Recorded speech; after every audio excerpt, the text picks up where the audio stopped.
it's day 5. I was able to keep the fire going all night last night. It was probably -1 degree when I went to bed. I don't know, about 11 o'clock or midnight. And actually, the clouds moved in and it warmed up as the night went on. I was settling in for a colder night. Usually it gets cold right before the sun comes up. It gets the coldest, and it actually warmed up. It's probably 7-8 degrees right now. So I just want to settle the argument once and for all. There's this age-old discussion, at least what I've seen online, to whether or not you should wear as many layers as possible in your sleeping bag, or if you should just strip down and let the sleeping bag do its job. I've had a lot of experience in my 20-degree bag, temperatures down to -4 or 5 degrees, and my belief, my firm belief, is that if it's colder than your rated sleeping bag temperature, layer up. Just make sure you don't wear so many layers that you're constricting your blood flow. So put as many layers on as possible. The thing is, I found if I layer up my top, my core body, then my feet tend to get cold.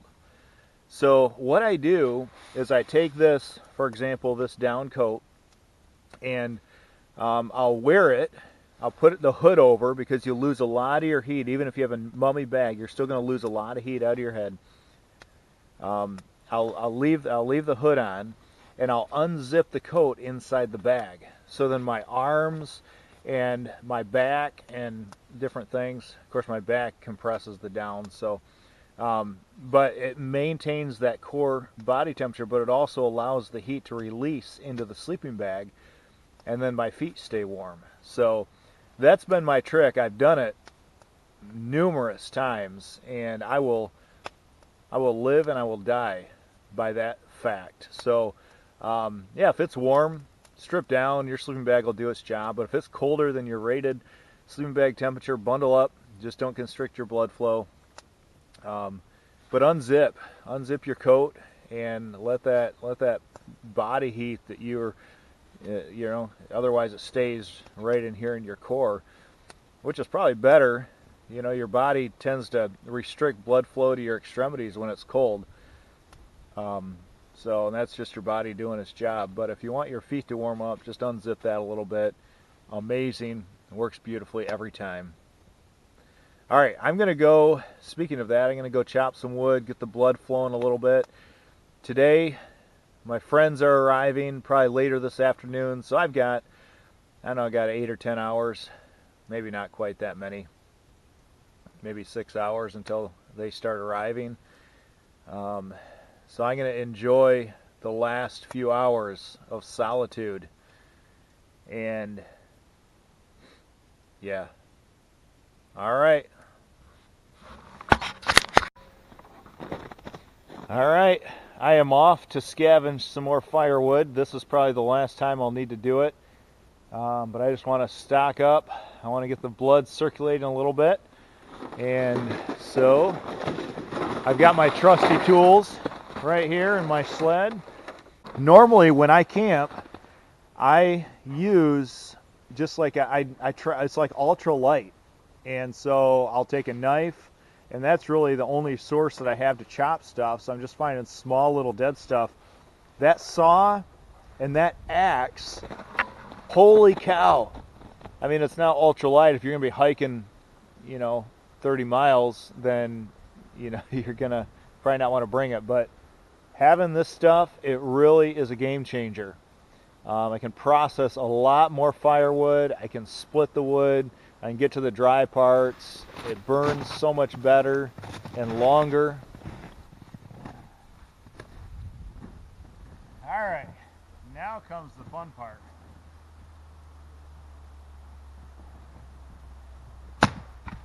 Ah!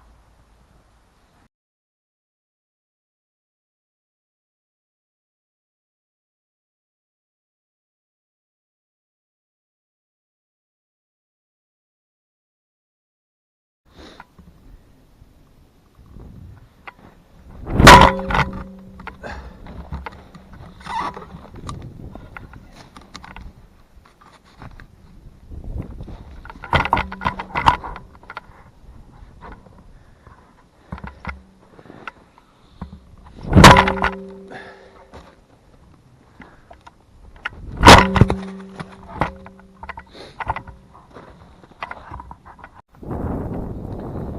know, it takes a few days, but you settle into a routine out here, and then everything's just kind of going through the motions, you know.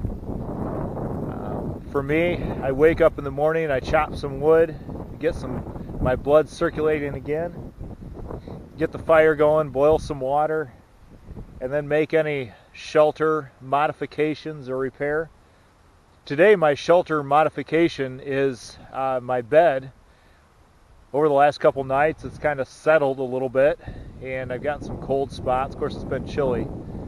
That could be part of it, but I'm going to grab some of this cattail top to get me up off the ground some more, and then I'll still use the grass. That's worked out amazing as a top layer. So then this afternoon, I'll just chill a bit. I might work on my crossbow, hunt, fish. If I was going to be out here for any length of time, I would be more intentional about grabbing some food. Not had enough calories to really sustain me long term, but I'm doing all right so far.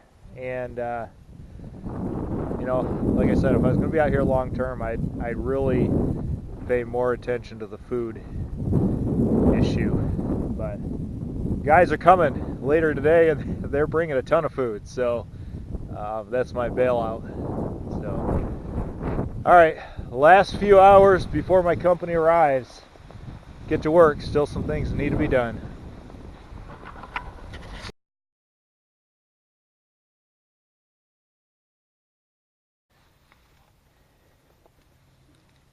All right, item 2 on the shelter modification agenda is this chair.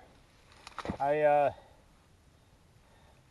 made it in the dark, and you can tell. So I just need to tighten up this here. Shouldn't be too hard.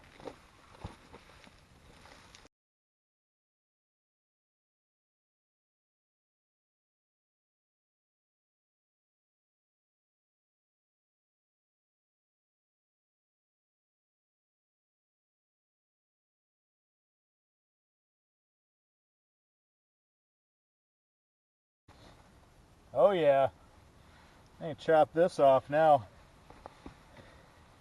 Doesn't need to be quite as long.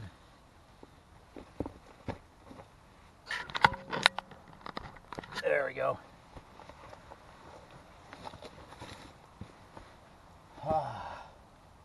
Voila.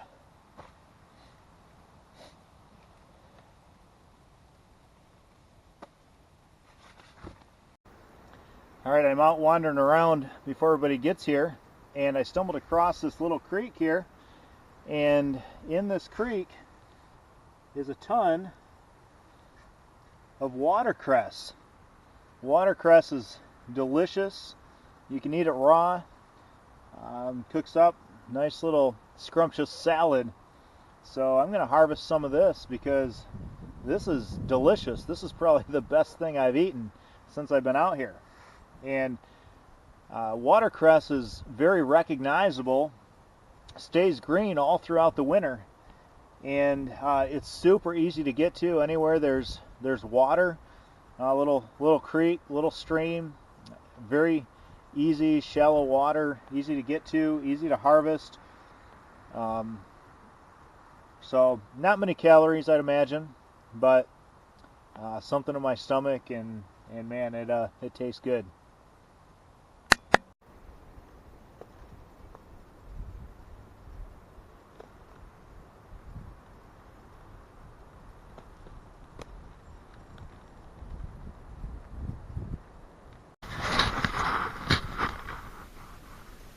After a week in the woods, one of my favorite parts is taking a nice little bath. So, find a spot that's deep enough.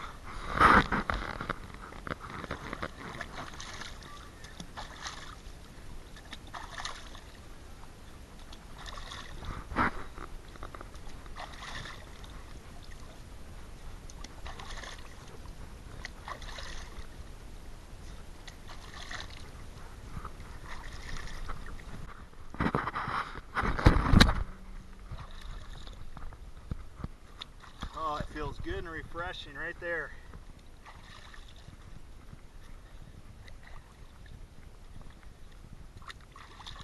Oh yeah.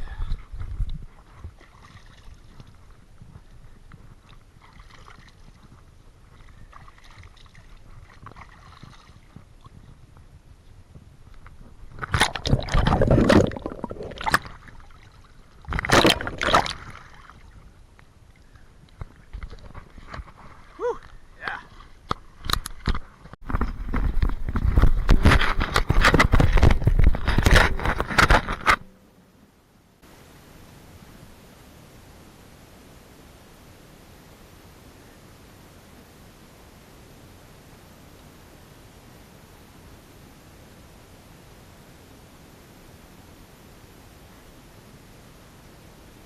Found this in my belly button. I can use that to start a fire.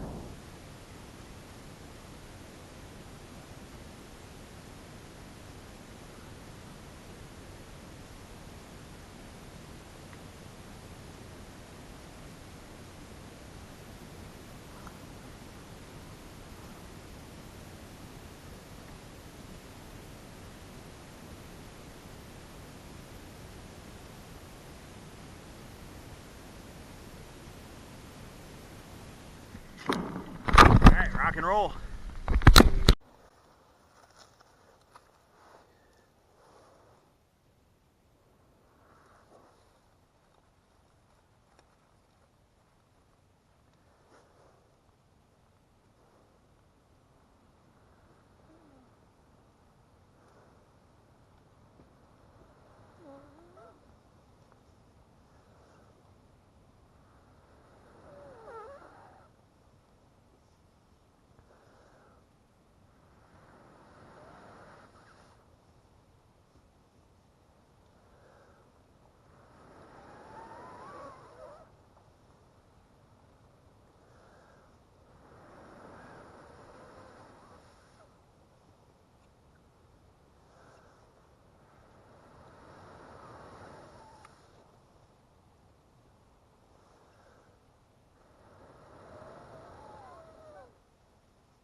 There we go. Sometimes it just takes a little bit of coaxing.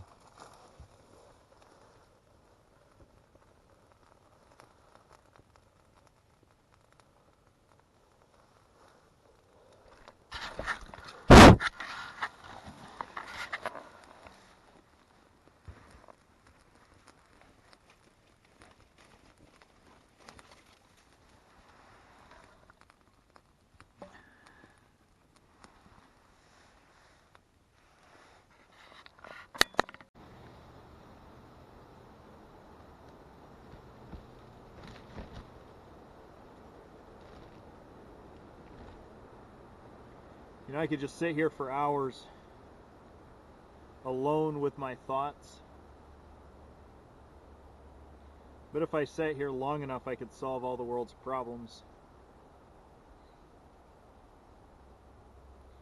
The funny thing is,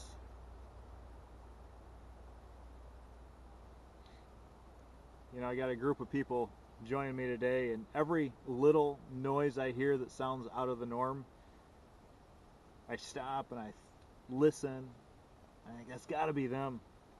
And it's not even really that I need someone to show up. I think, you know, just the anticipation of someone here. I think it's more who's going to be the first one to join me. Who's going to be the first face I see in 5 days?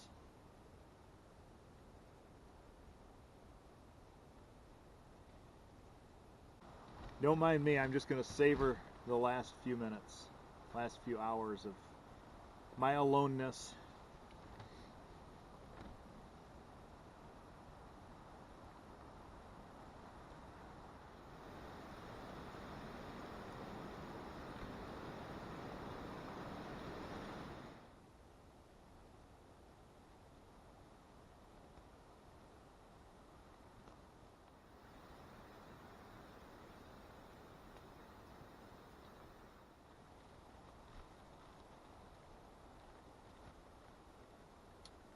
Ooh. I think I heard somebody. Let's see who it is.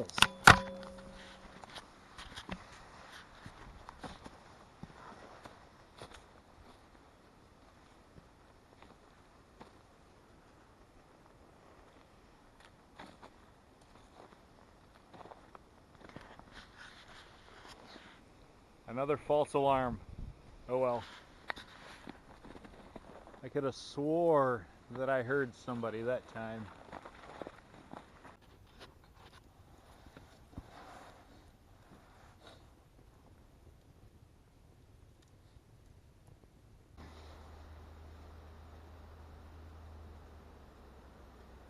Now I know I hear somebody.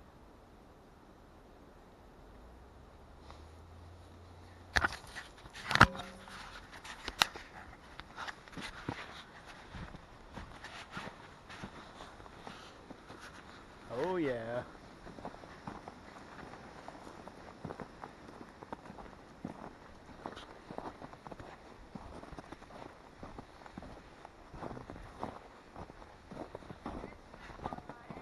Hola!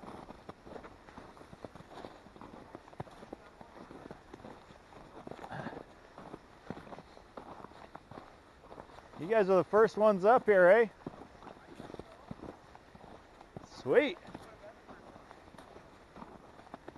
What's that? No? What's that? Ah. How's the trip up? Awesome. Yeah? Yep. You guys are the first ones.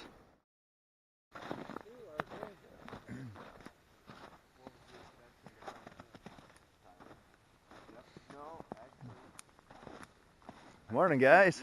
Hey.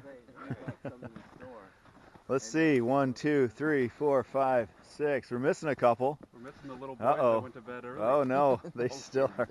They're still asleep, huh? You guys sleep well? Yeah. Good. All right. Fresh air. Yeah. This is the first morning I woke up to voices. Look at that. Look at that fire. That's the biggest fire I've seen all week. Oh, golly. You're so lucky. Yeah. Oh.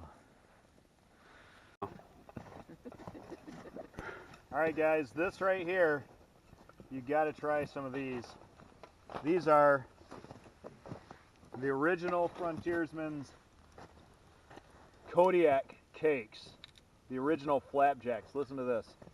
Long ago, flapjacks were the hearty mainstay of frontiersmen, from the frigid Yukon to the high Sierra. These rugged mountain men and homesteaders relied on a traditional flapjack to combine the rich, substantial taste of whole grain wheat with the light, mellow taste of whole grain oats. Those trailblazers had stumbled onto a superb nutritional combination. Kodiak cakes are not for the faint-hearted, but for those of us who, like the old frontiersmen, exploring and settling untamed wilderness, require nutrition, vitality, and taste. This is the breakfast of champions. What do you think?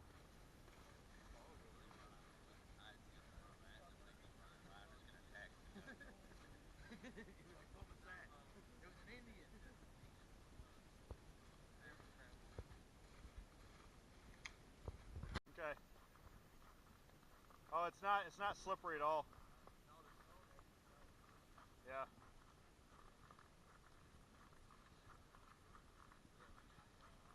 Yeah.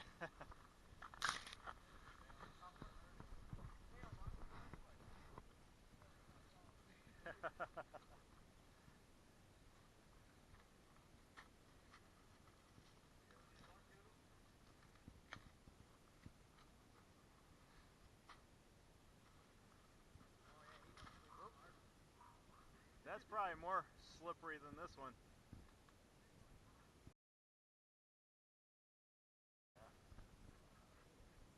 Nice catch.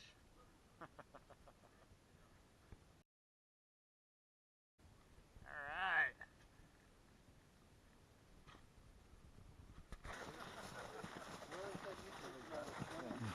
Well, Oh yeah. got it. That's a big one. That's the tasty one. Yeah. Where's this dinosaur leg you found? I didn't. Alright, so he was sitting there and we're all talking and then all of a sudden he just goes, squirrel! Squirrel! And he Wait, who did he say squirrel like? went, squirrel! And then he grabbed his Like gun like and who his one from little- Up? Like like Doug from Up, the dog. Squirrel! Hey, you And gotta he go was help off. Willie. Yeah. We heard one shot and he come back, I got it!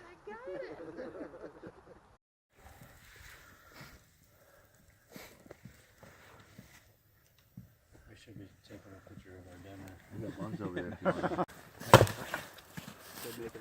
Dad. Look at it. Oh no, he's talking about something else. He's enjoying! Oh my word!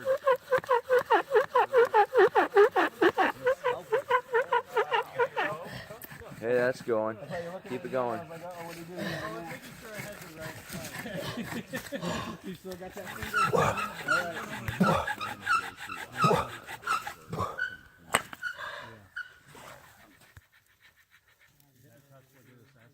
Sweet.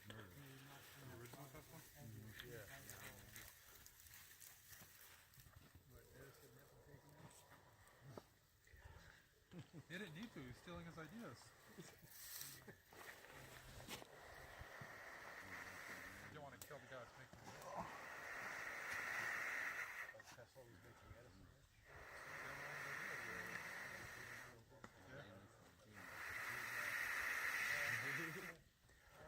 There's like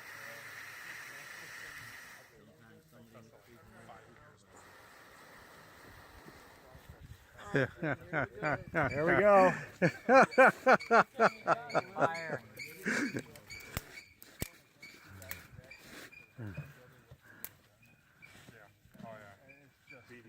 You can smile now. Nice Smile. world. So here's the progression. First off, I like to camp, right? It moved to, hey, let's camp in the winter. Hey, this is actually going to be fun. It's not just going to be miserable, right? And then it moved to, hey, let's go on a hike. So make sure you have the right gear, yada yada. And then it moved to, hey, on this hike, let's just cross this river here because it'd be quicker than walking all the way back. Yes. Justin, you're crazy. No, it's fine. It's not that big of a deal. I'll do it. So he walks out in the middle of the river and does it. And doesn't say anything like most guys would to make you feel like he's the manly man and you're the wimp. He just kind of stands out there in the middle of the river and expects you to follow him. And he's got a smile on his face. Guys, it's really not that bad. You put your socks on at the end, you're perfectly fine. And by the end of it, 6 of us walk through the river. Year one. Barefoot. Right, barefoot. And have a blast and think it's a great time. Year 4 of our winter camping trip. First night it was -10. Second night it was -3 the first year. Right, this year's a lot more mild. Hike still goes every year. Now it's upgraded to Justin actually takes a bath in the river and is perfectly fine. And we're fine with just walking across. Right. But that's Justin Van Ferrari in a nutshell as far as taking things up a notch Right. with the outdoors.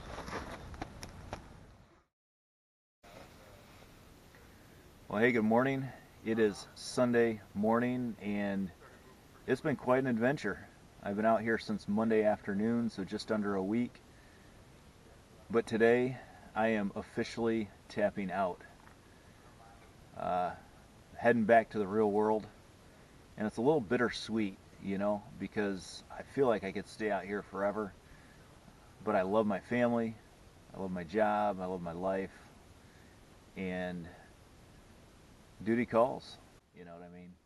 So, all right, here we go.